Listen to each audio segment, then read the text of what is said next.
Hey everyone, no new episode this week for the last week of 2020. What we're going to do is just put together some highlights and show you some of the fun clips from everything we did this year.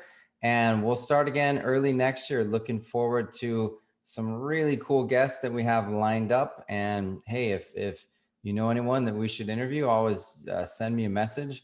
We're happy to take recommendations and have some really fun, cool entrepreneurs on the show next year. So happy holidays, happy new year, and we'll see you in 2021. Yeah, great introduction. Definitely oldest friend. Thanks for mentioning that we went to school for 5 years. My mom's going to be super proud about that. And yeah, my wife is cooler than me, so good. I think I nailed it. Nailed it.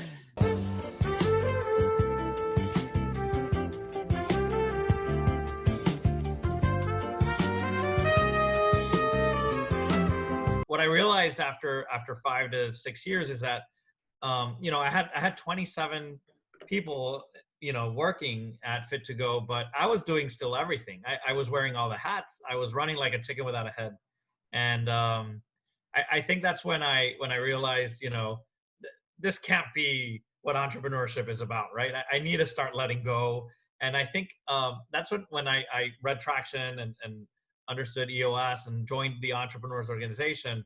And by doing that, it made me understand that I was not the right type of leader.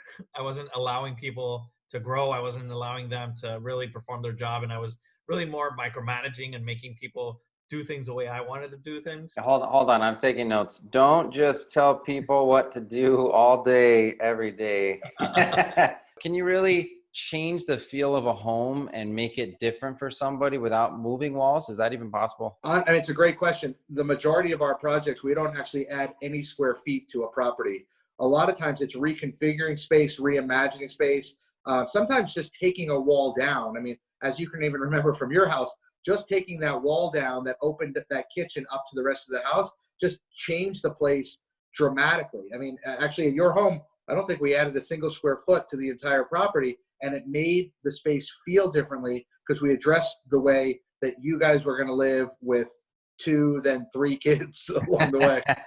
We designed the house for a family of 4, did the plans, started the reconstruction, and about 5 months into it, decided to have a 3rd child, which made it 5. I mean, there's the right way to do things, and then there's the way that we did things. You said don't spend all this money unless you're going to live there for 20 years. We thought we were going to, and then a year later we were out of there. So that was wild. And we are recording, so I can tell your wife, you broke my heart when you sold that house.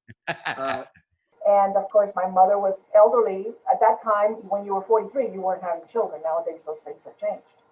But she did happen to get pregnant with my dear brother. So I always tell him that was my plan. That was my marketing plan.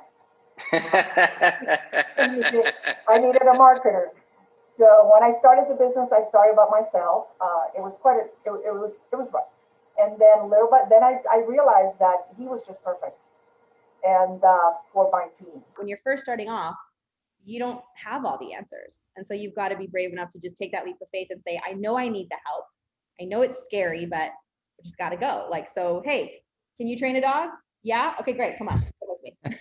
We'll figure this out. I can remember having lunch regularly with a gentleman, may he rest in peace, that was a multimillionaire who was just an ordinary man. He's not driving a fancy car, probably had like a Cadillac, but it was nothing outrageous. And I'm like, and he said, I just kept at it.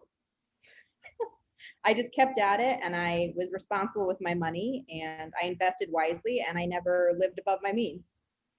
And here I am. Imagine being smart with your money instead of sitting around in Starbucks with your $5 coffee and complaining that everyone else has the things you don't. So listen, I saw a picture on Facebook. I guess you have a baby goat. So tell me why on earth you have a goat as a pet.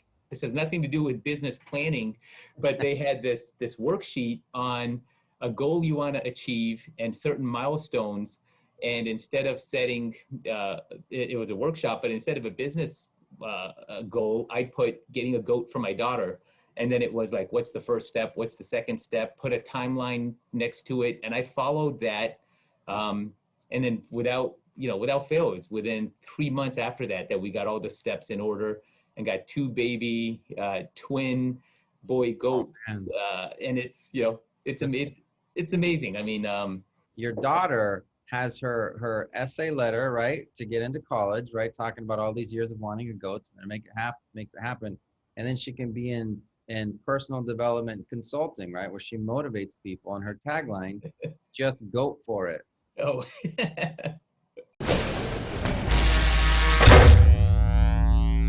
What is your best piece of advice for entrepreneurs? Get engaged with Laura. Does wearing purple make you feel and seem more creative?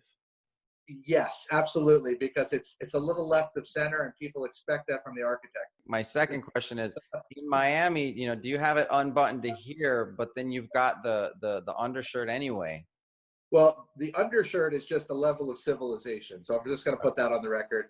The truth of the matter is that, I was in pajamas about 25 minutes ago, so, we're still in quarantine life. I just thought that had to get fancy for this. How often does the ice machine break, and why? I'm assuming they mean the ice cream machine. I think of an ice cream machine. It doesn't break very often. These machines are very reliable. The problem is they have to be cleaned, thoroughly broken apart and cleaned every week, but every night they have to be about halfway broken apart and cleaned. And a lot of times people forget, the night crew will forget that's part of their duties. It's usually user error, unfortunately. It used to be that when someone says McDonald's, the first thing that pops in your head would be, oh, it's a place that's consistent. You can get, reliable, consistent food. It's good food. It's quick service. Nowadays, someone says McDonald's, it's like, oh, is the ice cream machine working? Hate it. Worse, dude. So it's a horrible reputation. Listen, that's funny because our next question is, how do you manage customer complaints when your ice cream machine is down? Is that a Benjamin Button? What is that? Oh that my God. Child with a man's face? This is a Cro-Magnon baby. This is definitely not a modern baby. No nipples. No nipples. Person. Just an observation. A weird observation, but an observation. I feel like T-Mac is the guy that sells you stuff out of his trunk. You know this because we went to similar schools growing up. But there's always the kid that sold the caramel apple suckers. Oh yeah. That was you. That was you. That was me. What are you talking about? You would always do that stuff. I was T-Mac in the back of my trunk. Yeah. I love this logo. I don't know what I'm gonna look up T-Mac. That's it? That's the best you got?